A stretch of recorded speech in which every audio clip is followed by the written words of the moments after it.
Uh, COPOLCO is made, you see, ISO has got about 162 members, and they can join the policy development committees, which are, there are three. One of it is the ISO Consumer Policy Committee, and there are currently 124 of them. And every NSBs are encouraged to have a consumer representative at the national level, and through the NSPs, the consumers can actually feed their concerns to ISO through COPOLCO. And COPOLCO has many uh, channels of taking in consumer concerns in terms of standardization. One of it is through its working groups. There is four, essentially the core one, which is on global marketplace, product safety, training and participation, and key areas of consumer interest. And the other one is through its workshop and plenary, which is an annual event that COPOLCO organizes. And in addition to all these meeting venues, options, there are opportunities, there are also publications, resource materials, which are up available for free on the internet, in the ISO online, and also this distance learning module, which can be downloaded from the COPOLCO portal, and can be used to train consumer representative in standardization.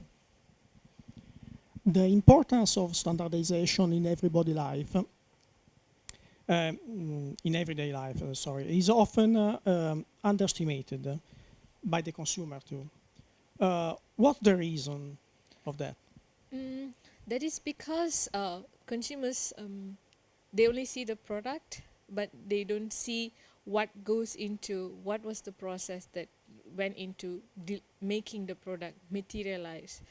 Um, this is the reason why they do not appreciate or underestimate the role of standards in order to give them a safe product, value for money product, and easy to use product. And also now with growing environmental concern, environment friendly products. So it's generally the lack of awareness, and also the NSB has also to play a role in creating this awareness among consumers, and there are a lot of good examples out there that consumer organizations and national standard bodies can use to promote the awareness of standards among consumers in their own country. So increasing awareness, Yes. that's the point. And building confidence in a business to consumer relationship. This is the title of the workshop here in Milan. How standards can help to build this confidence?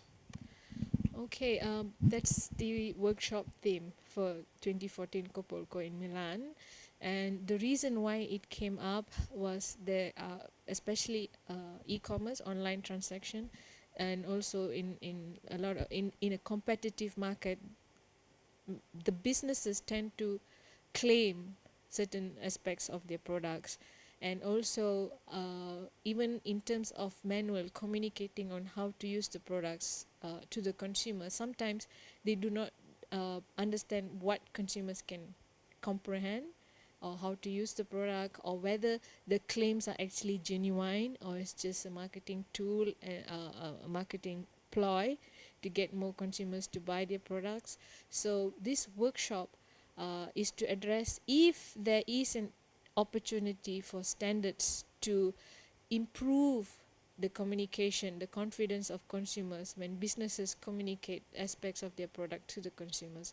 So this is an opportunity to explore if standards can actually help.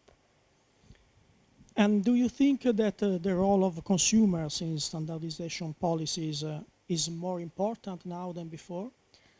Increasingly more important. That is because the the market has become very complex, especially with online transaction, because you don't see the product or how it is made. You don't go to the shop. You don't feel the product. You don't interact with the product before you buy them. So it has uh, introduced different kind of challenges to the consumers, and it's become very complex. And even the product supply chain has become complex. You have a phone, perhaps the casing is made in China and the parts inside is made in Indonesia, or the screen is made in Italy, and they all come together form a product. But if something goes wrong, who do we complain to? What is the cause of the problem to the product? So it has become very complex to the consumers. And this cross-border trade, if you visit, let's say, Singapore, and you have a bad experience and you come home, how do you address the product problem that you bought in Singapore? Who do you complain? So it's a different challenge to the consumers nowadays, in fact. Okay, thank you. Thank you.